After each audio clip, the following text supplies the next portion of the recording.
Hi! For today's video guys na yari nga punta din standby sa atong gamay nga guardhouse, no? Siyempre, Korja. So, guardhouse.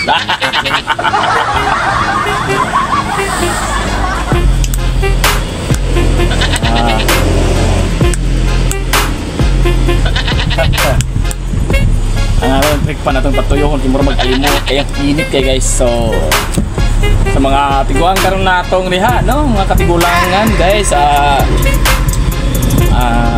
pagdala mo yung payong, no, sa inyong paglakaw kay tungod usog ang init guys, no.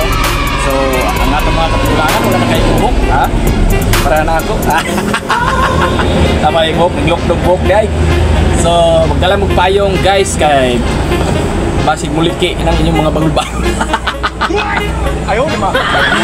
So beware sa mga init karon. So God bless sa ating mga